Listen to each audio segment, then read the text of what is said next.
नमस्कार जय जगन्नाथ आपण मान स्वागत जनाऊँ आउ एक सुंदर वीडियो को आज पहुँचू पुरी रे थिबा भजहरी मन होटेल रे से हूँ मेराइन ड्राइव पाखु मात्र 200 मीटर भितर को प्रॉपर लोकेशन भी गूगल मैप रो देछि। गोल्डन बीच रो फ्रंट रे छोट गली भितर पशिला परे मात्र 200 मीटर आगु आसिले रेस्टोरेंट अच्छी आगर भी बोर्ड अच्छी आपन चाहिए डिस्क्रिप्शन ने भी प्रॉपर गूगल मैप रो लोकेशन अच्छी आपन चाहिए ये पहुँच पारे। आसतु जिबा Bengali style authentic Bengali style खाଇବା टेस्ट करवा।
खाଇବା सरला हमर अपन जे आछंती मटन कषा और जो बेंगली पलाव ये दुटा ट्राए करंतु। ये दुटा बहुत बढ़िया आम्परा शॉर्टबोट एटा गोटे ट्राए करंतु। यही तीनटा जिनस ये बहुत बढ़िया और ये माछ फाछ एटा ए सब कहीं केते खास लगिलानी हेले यही तीनटा जिनस बहुत बढ़िया लगिला।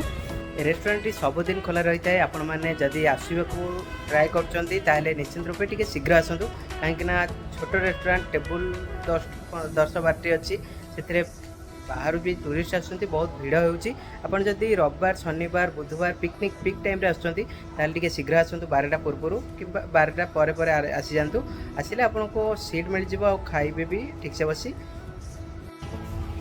भजहरी मन रेस्टोरेंट आपड़ पुरी मेराइन ड्राइव रोड रू भितर आसिले प्रॉपर लोकेशन तो कही हेनी जगह ये जानी एते आपन को गूगल मैप रो लोकेशन दे दीजिए। आप चाहिए चेक करी आसपारे आसतु और टेस्ट करूँ ऑथेंटिक बेंगली खाइबा एठी आसिले आप निश्चित रूपे टेस्ट पाइबे। एठी बहुत ओडिया बहुत कम बेंगली बहुत आसुँच आपण मैंने भी आसतु टेस्ट करूँ मटन आउ जो पलव बेंगल स्टाइल पलव आउ आम्परा शॉर्टबोट। आज ये आपण वीडियो यदि पसंद आसी लाइक करूँ, शेयर करूँ। जदि एमती भल भल खाଇବା जगह बुलवाई आप चाहते कि किसी डिटेल्स जाना चाहते चैनल को सब्सक्राइब करूँ। आपण सांग मानक वीडियो शेयर करूँ। आठिक आसतु Bengali style authentic Bengali style mutton आ पलव खायापाई आम रोचु। जय जगन्नाथ।